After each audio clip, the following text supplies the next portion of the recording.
so cool, yeah, yeah. Yeah, we're so cool. We're so cool, yeah, yeah. Fuck you too, cool schmuck.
At Todd's brother's place after the show, there was only a futon to sleep on, so Lonnie and I shared it. The lights went out. I was turned toward her. My eyes started to adjust, and then I could see she was looking at me, too. In the dark, she smiled. My heart was beating so fast. I rolled over. I felt so, I don't know, nervous. After a minute, she put her arm around me and was so close and whispered in my ear, "I really like you." I just nodded my head, and I really hope she could tell. I really hope that she meant what I think she did. I felt like a shook-up can of soda ever since. I hope we have the chance to talk before I explode.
Lonnie came over today, but everything was different.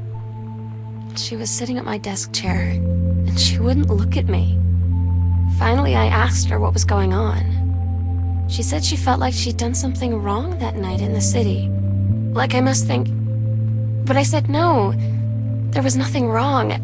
I just wanted to say... But I couldn't find the words. I felt like I was gonna cry, but I wasn't sad. She got up and sat next to me on the bed. I looked at her. Lonnie, do you think you could ever... And that's when she kissed me.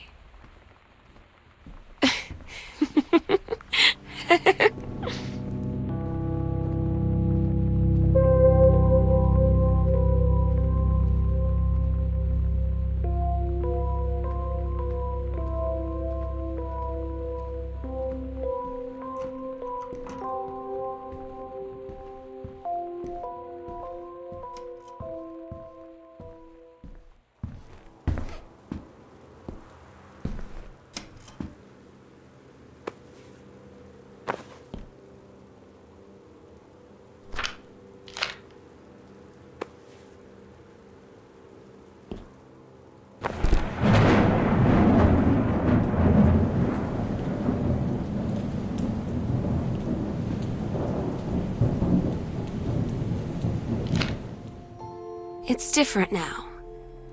I mean, we still hang out all the time like before. But now when no one else is around, well, you know, so you could say we're dating. But it's secret. Secret dating? I don't know. I mean, I guess that's the real difference. Now when we get off the phone or go home for the night, or it's just quiet and we're alone, we say I love you.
They tell you to stick with the group on field trips, Katie.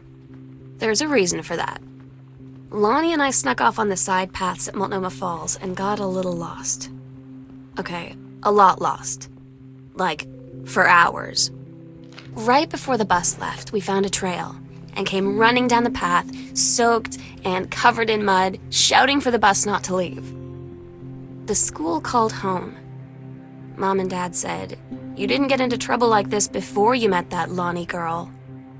But I don't think they know about us. The kids at school, though, I'm really afraid that's a whole other story. Stick with the group, Katie. Stick with the group.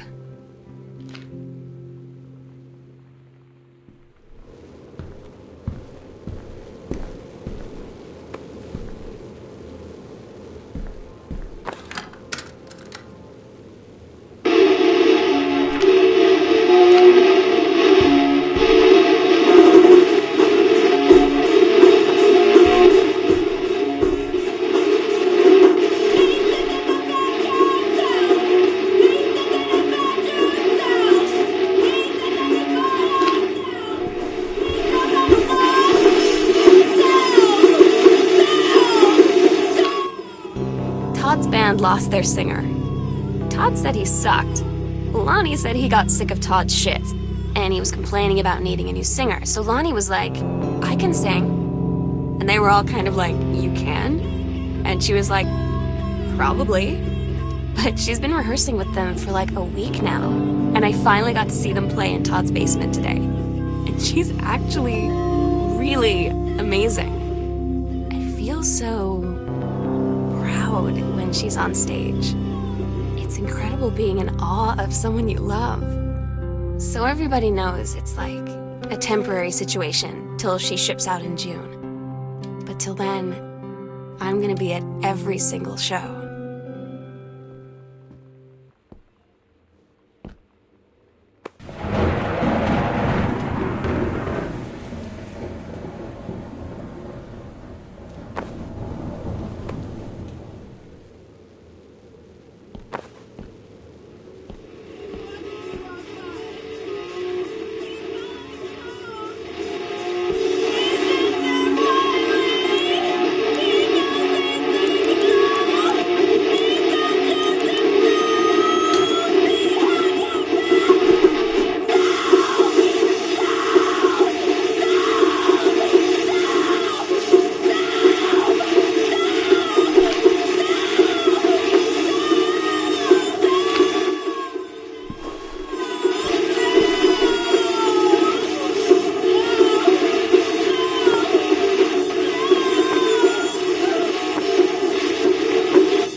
I don't get Lonnie sometimes. Like, her band, and our zine, and her hair, and everything are all anti-authority. But I watch her in JROTC, and she's doing drills in perfect formation, following orders, no question. And there's all this stuff in the news about don't ask, don't tell. Like, she's going to join the army and then have to lie about who she is. She said they don't need to know what they don't need to know. Like it was no big deal. This from the girl who trashed her locker to, like, defend my honor. I've learned when to stop arguing, though. I don't think Lonnie even gets Lonnie sometimes.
Had an interesting talk with Mom and Dad tonight.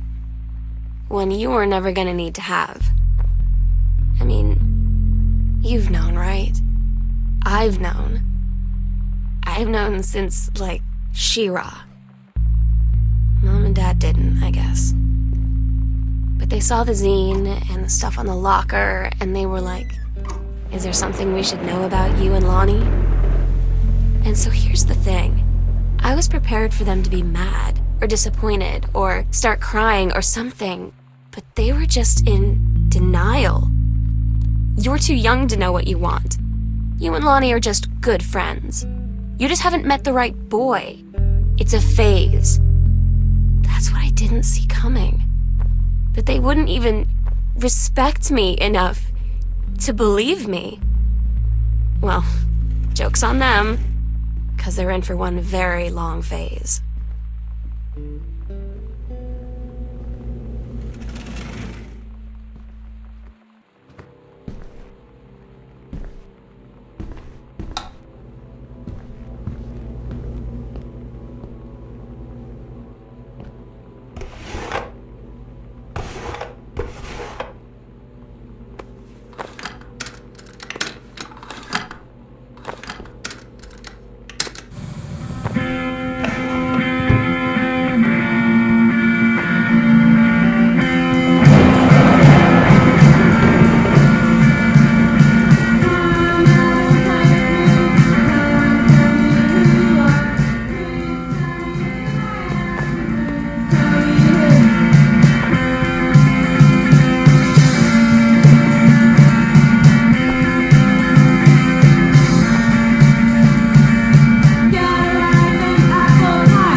Daniel finally came over to get his game. I'd been dreading it.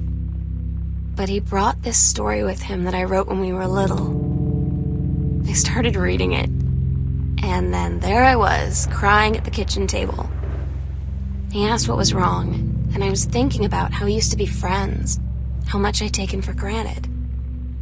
But instead, I told him about school, and Dad, and Lonnie, and then how sorry I was that I wasn't his friend anymore.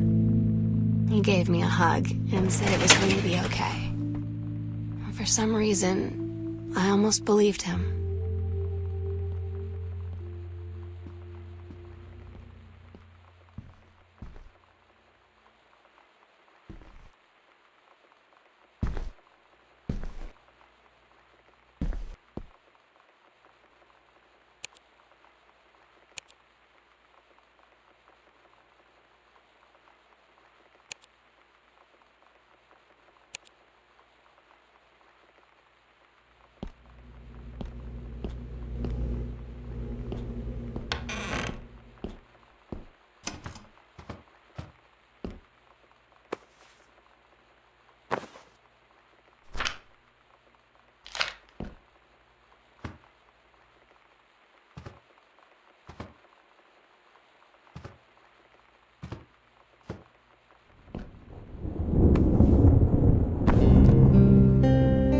I asked Lonnie what she had to do to get ready to ship out for basic training. She said, not a lot, really. You're not allowed to bring anything with you. You have no possessions, no contact with the outside world while you're in basic. You just train hard every day, and then you deploy from there. So, they'll just send her away. To who knows where. The other side of the country, the other side of the world. My mind, can't process it. That she's really going to be gone. Just gone.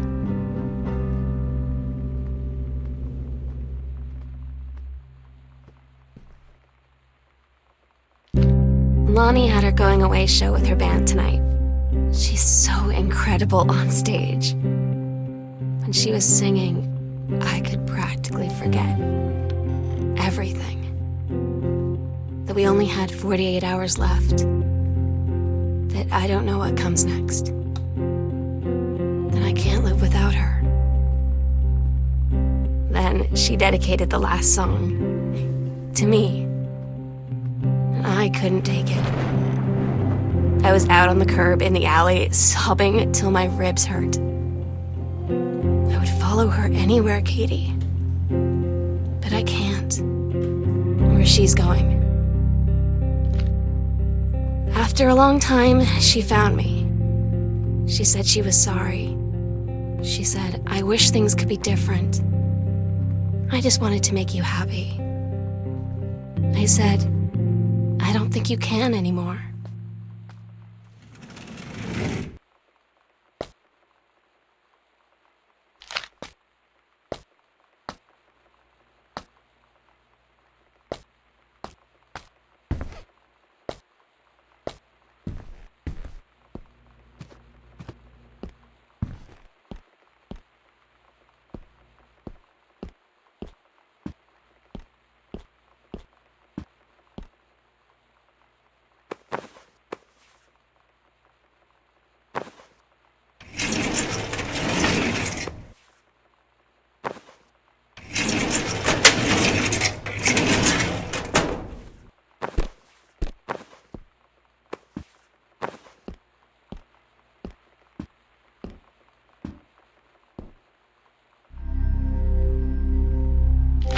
We agreed our last night together would be our happiest ever, and we'd forget tomorrow was going to come at all. It worked for a while. We had a good time seeing Oscar off, then ran up to the attic to look through our photos, to find one for Lonnie to take with her. And looking at them, I realized they were all in the past, and there wouldn't be any more. And I didn't know what I was going to do. And I cried, and she held me. She said she knew it was hard, but life would move on. I said I didn't want my life to keep moving without her. That's when she cried too. I was so exhausted.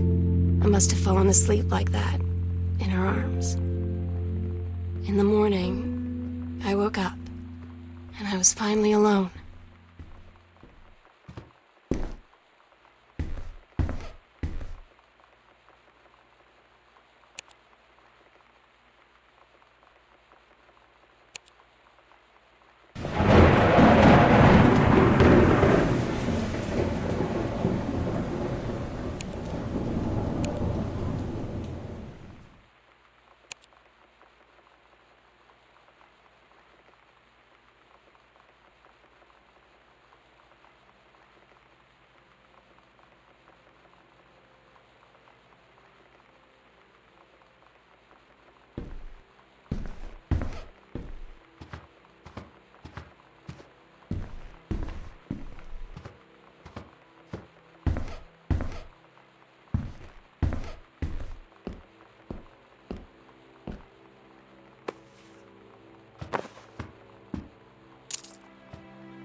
The sunset light in this house is the saddest thing I've ever seen. I just want to sleep. When I'm in the attic, it almost feels like Lonnie could still be here. She's just downstairs. I'm just waiting to hear her pull down the hatch and come running up. Maybe I'll go up to the attic and wait.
Oh my God. Katie, I fell asleep in the attic, in Lonnie and my old spot, and I missed the first 2 calls. I just barely caught the third one before the machine got it. And it was Lonnie, on a payphone. She'd been on the bus to Basic, and she said she couldn't think of anything but me and us, and that she couldn't go through with it, with the army and being apart and all of it. And so she got off the bus in Salem. She said, "Sam, I want you to pack up everything you can and get in your car and come find me. And let's just drive until we find somewhere for us." And she asked me if I could do that. And I said yes. Yes.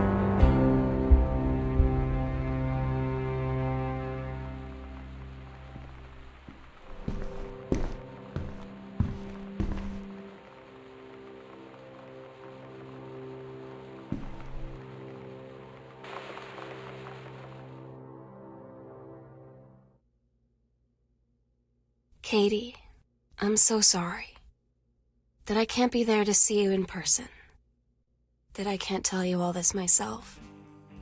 But I hope as you read this journal and you think back, that you'll understand why I had to do what I did, and that you won't be sad, and you won't hate me, and you'll just know that I am where I need to be. I love you so much, Katie. I'll see you again. Someday.